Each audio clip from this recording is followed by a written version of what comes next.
But, of course, we start the show with the Brendan Sorsby story that broke right as our show was ending yesterday. A true bombshell, wouldn't you say? It was. It was Pete Thamel's story. It's got a lot of legs to it.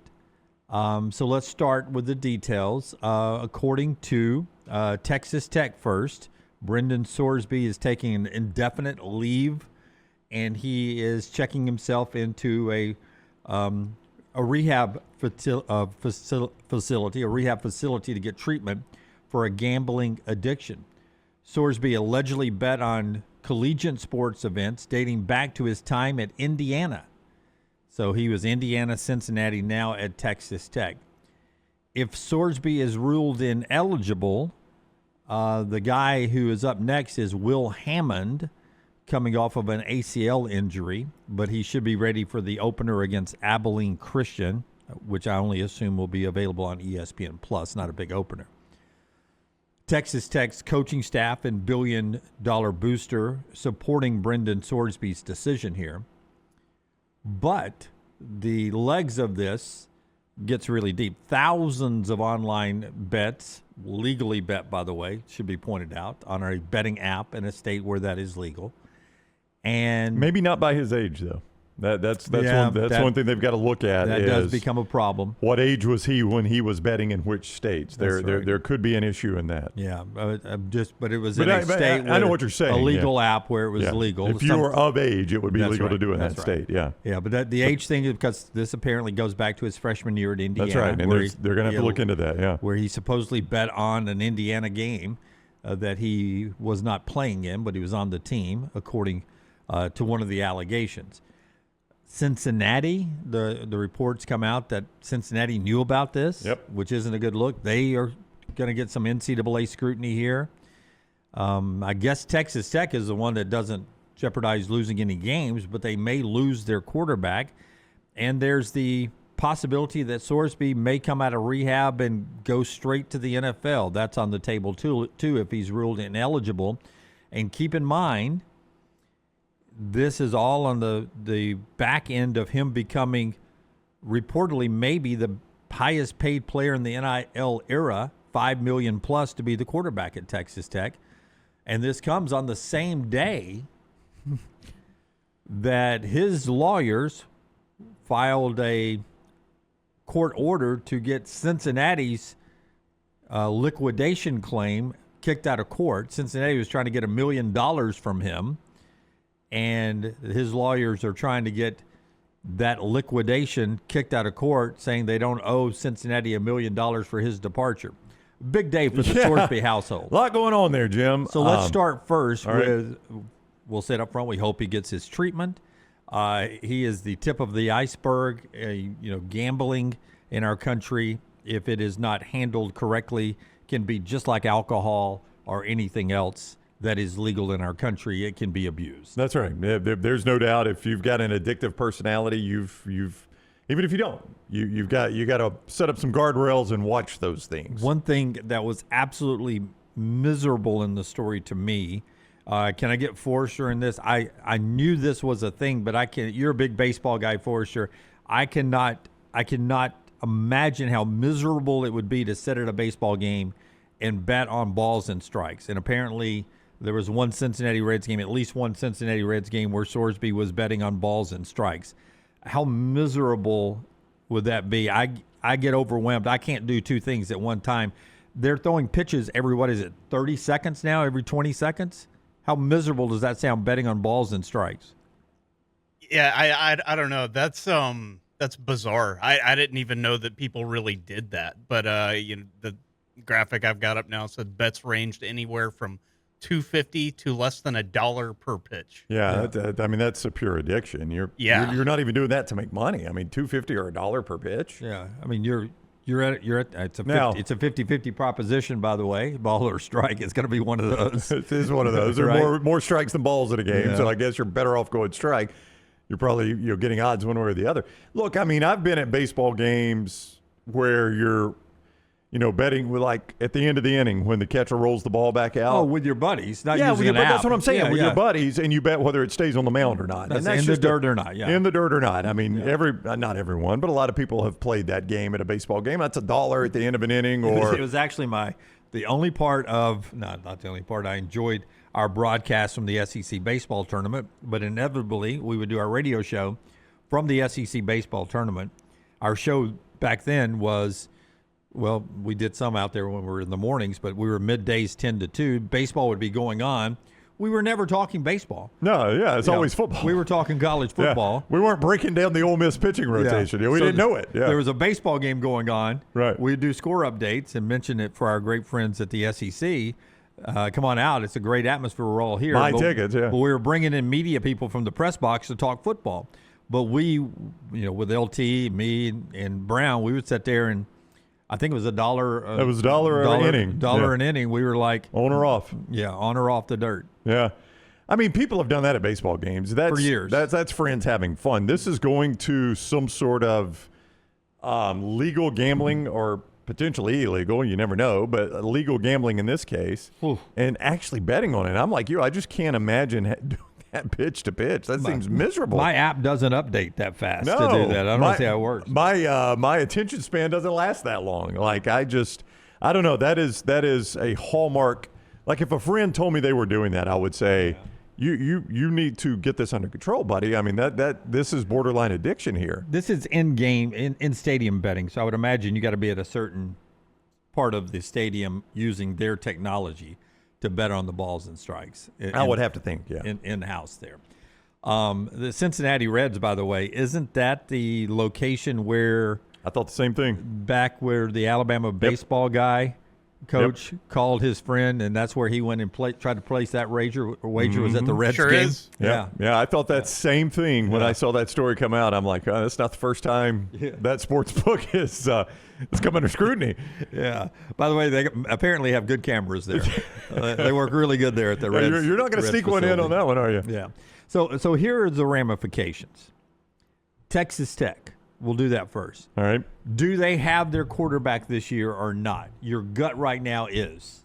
Their quarterback being is Brendan Sorsby their Brendan quarterback? Sorsby My gut would be no. Is going to play. My gut would be no. My gut would be no too. Yeah.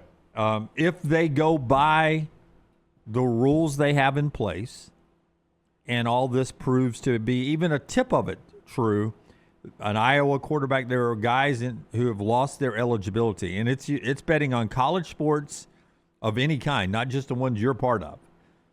And they're trying to lessen the rules about pro sports and other sports because gambling has become such a big part of the sports experience in our country. So they're trying to change the rules. They haven't. But I don't think you'll ever change on betting on college athletics when you're a college athlete. Yeah, or the NFL when you play in the NFL. I mean, it's strict. In the NFL, it is strict. You cannot bet on the NFL, and you cannot place a bet from an NFL facility. Like, there are strict guidelines in the NFL and that's what has popped some of those guys. Not that they were betting on the NFL, but they were placing bets inside a facility. So, I mean, there are strict guidelines, and you're right. That one's never going to change. Lance plays usually the role of the guy who doesn't, think anyone is genuine. He is always has the ability to look at the darker side of a story or timing of something. So since Lance isn't here, I am the guy playing that role this week. It comes really at not a genuine time to announce I'm going in rehab on the same day that the story is breaking that I'm under NCAA scrutiny. Yeah. It seems like if the NCAA wasn't hot on my trail, I wouldn't be checking into rehab. Is that fair? It's 100. Fair? Yeah, I mean, it's 100% fair. Like, I don't want to use that as an example. Yeah. But that is always the first, hey, I got a problem. I'm having the problem taken care of. That's right. That's right. And it's, I don't want to be 100% skeptic on it and say you're just doing this. Oh, here's a good example. Tiger Woods. Did Tiger Woods need to deal with his sexual addiction? No. Oh. The other addiction is his prescription drug addiction. I was going all the way back to his first news conference. I know. His prescription drug addiction prior to having that accident recently. No. But he has the accident, and in the wake of that, you do that. Does he need the help? Yes, he needs the help. Is there also a PR element of it? 100% there's a PR element of it, because you could go to the facility without announcing it and nobody ever knows, and you get the same amount of help. You announce it so that you tell the world, your fan base if you're Tiger, your sponsors if you're Tiger, the golf world, I'm dealing with this. I admit I have a problem, and I'm dealing with it, and I want you to know. So there's always an element of a PR when it's announced like that. And sadly, that was the first thing I thought of is, oh, okay, because that's the way I got the story. The first one was, I had missed the Pete Thamel report. It happened right at the end of our show. I think it was Forrester that told me in the back room, Brendan Sorsby is checking into rehab. Oh, and Pete Thamel is reporting the NCAA is investigating Brendan Sorsby on potential gambling on college athletics. Oh, and he's checking into rehab for gambling. Yeah. Connor O'Gara and Will Ogburn do the OG Kickoff podcast, part of the Next Round family. Here's Connor O'Gara questioning what loophole Texas Tech might be trying to, put the old thread through the needle here to make sure they've got their QB1 by the time they kick off against Abilene Christian. It's tough to envision a path for him to be able to play unless he lawyers up and finds some sort of loophole. And not to say that I'm doing his work for him, but I was curious what the loophole could potentially be, because it's almost non-existent. Now, here's what I wonder about, because a lot of people have tweeted about all the different punishments for betting on other teams, betting on pro sports and all that stuff. This is very new legislation that the NCAA had to put in basically in the wake of all these states legalizing gambling and sports gambling specifically. But the rules weren't put in until 2023 that basically stated that if you bet on your own team, your eligibility is essentially done. Like permanent ban, you're cooked. Even if it's a game in which you're redshirting, like apparently what happened with Brendan Sorsby when he was a redshirt his true freshman year at Indiana in 2022, which that had to be what tipped the NCAA off. And I'm sure they were looking into this over a period of time, because thousands of bets is not nothing. But is the case that his team is going to try and make, look, this legislation wasn't defined until after this bet took place? Still, there was clearly something put in saying you can't do this, and yeah, this still happened. Now the next me playing the LT role, no proof, just gut feeling. Somebody at Cincinnati turned him in.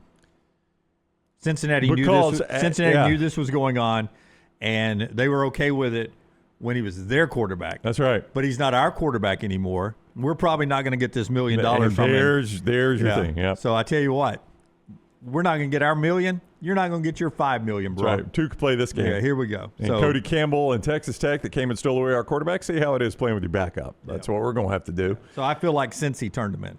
I could see it. That's my gut. I could 100% see it. Yeah. Or any other 11 of the Big 12 schools. They've got 12, right? It's in the name. I have no idea. I actually think it's more than 12. Okay. Any of the other Big 12 schools not named Texas Tech. I mean, there are a lot of people, that I would want to question. Yep. I would want all the Big 12 mascots in my police lineup and the Cincinnati mascot. Yeah. That's who I'd want in my police lineup. Yeah. Cincinnati's in the Big 12, but yes. No, that's true. Good boy. Yeah. It's easy to forget. I could see Cincinnati turning them in, especially on the heels of this report that Cincinnati's trying to get $1 million basically in a contract buyout, and Texas Tech and our Cody Campbell and our Brendan Sorsby are not going to pay it. So you're right. Okay, two could play this game, big guy, and here's how this is going to roll. The other part of this is who benefits, right? Well, it's everybody in that police lineup. Yeah, it's the rest of the Big 12, specifically BYU and maybe Utah. But BYU is my other team that I think is really, really good in that league. Well, so if Texas Tech can't be Texas Tech of last year, then BYU has a chance to be this year's Big 12 team. Yeah, I just go back to a couple of weeks ago, and I don't know why this took me by such surprise, but just hearing it aloud from Furman did a little bit, that Texas Tech, I think he said, will be a double-digit favorite in every game. Yep. If not more than a touchdown in every game, if not double-digit in every game. That's how big of a favorite they were to walk through this conference. And, I mean, now you've got to start looking at some of those games where, with Brendan Sorsby, they're a touchdown favorite, let's say on the road at Cincinnati. Do you think that's a heated matchup now? On the road at Baylor. They don't play BYU in the regular season, which is one reason they were going to be favored in all these games. I look at it and do you not find it ironic, and it's where we are in sports, but you're talking about without Brendan Sorsby not being in the game, does it change the betting line of a gambling story about college athletics when it comes to betting? That's where we are. Yeah. I'm just I know, pointing out there's the some irony. Yeah. But I tell you, I mean, you take Brendan Sorsby away and start the backup and tell me the games you're concerned about now, Jim. Abilene, no. At Oregon State. Does that concern you that much? I wouldn't think so, no. Houston at home. Houston's another team that could be BYU. Yeah. Friday night game, by the way. We've talked about that. Sam Houston at home, no. At Colorado, I really don't think so. Nope. So I think you're okay till your bye week. Arizona State at home, more interesting. Yeah. But I don't know if Will Hammond's any good, though. I don't either. Yeah. Coming off an ACL. At Cincinnati, Arizona at home, West Virginia at home, at Oak State, new coach there, at Baylor, host TCU. I mean, really, even without him, Texas Tech is still certainly a favorite among the favorites in this conference. They're just not a slam dunk favorite the way they were with Brendan Sorsby. Yeah. I don't know how many of those games are underdogs in. Yeah, but then they have to play, BYU or somebody like that in the Big 12 championship game and maybe not get into the playoffs. And even if you get into the playoffs, if you don't have Sorsby, are you good enough with the other parts to win and advance? So that's a big story for Texas Tech. The other thing is for Brendan Sorsby. If he is ineligible, he was a guy that was projected possibly to be a first-round draft pick in next year's NFL draft. There is a thing called a supplemental draft that really doesn't get used a lot, at least with high-profile people or high-profile quarterbacks. There was a time, I think we've had one or two really good quarterbacks that have gone supplemental draft. Bernie Kosar went. Bobby Humphrey went in the supplemental draft, a local tie. It's been around since 1977. Would you like to wager a guess at how many players have been drafted since 1977? In the supplemental draft? In the supplemental draft. I'm going to say 9. That's 46, so more than you thought. Yeah. More than you thought. Only 9 that I care about. There have been years where they didn't have it. There's just no players in it. Yep. Nobody puts a bid on anybody. Nobody puts a bid on anybody, so it doesn't happen every year.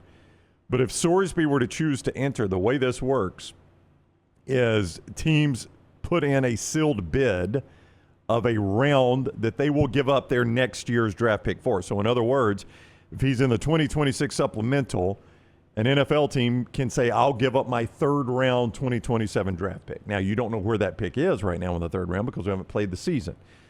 In the event there are two that both say, I'll give up a first round, or the highest is 2 second rounds. This is like Name That Tune back in the day. Right. I can get this quarterback in the third round. Yeah. There aren't many first round. I think Kosar was a first round. I think maybe Brian Bosworth was a first round. There haven't been many first rounders given up, but if it's a good enough player. Terrell Pryor was taken by the Raiders in the supplemental draft. Yeah. I mean, if it's a good enough player, a team would give up a first round. Sorsby, by many accounts, was the third quarterback off the board in this upcoming draft. Not on mine, but I understand. But so there are some that were saying that. You're not a Sorsby guy? I was not a Sorsby fan. So in the event that there's a tie, so let's say I'm just going to pick two teams at random. Let's say the Chargers and the Raiders both say we'll turn in a first-round pick on Sorsby. It then goes to a lottery, a weighted lottery. So they divide the teams into 3 categories: non-playoff teams with 6 or fewer wins, the other non-playoff teams, and the playoff teams. And it's a lottery from there. So you would, in the Raiders' case, you would be in the non-playoff team with 6 or fewer wins, so you'd have a better weighted opportunity to get drawn for that pick. So that's the way the supplemental draft works. I don't know that he's to the level anybody would give up a first for him, but you never know. Yeah. Well, the Jets are the most likely team to tank next year. They've got 3 first-round picks. Right. And if they, for some reason, thought Sorsby was their future and could go ahead and get him for this upcoming NFL season and get him in the supplemental, you could give up one of your 3 ones and then have 2 to go. Yeah. Or you could roll the dice and say, look, we're probably going to be drafting high enough to get Arch Manning. Yeah. Or Dante Moore. But let's risk a 4th round. I mean, what's the risk here? Let's risk our 4th round. And if nobody else enters, now we've got a quarterback that's a fallback plan. We don't have to pay him a ton. Yep. So that's the Brendan Sorsby situation.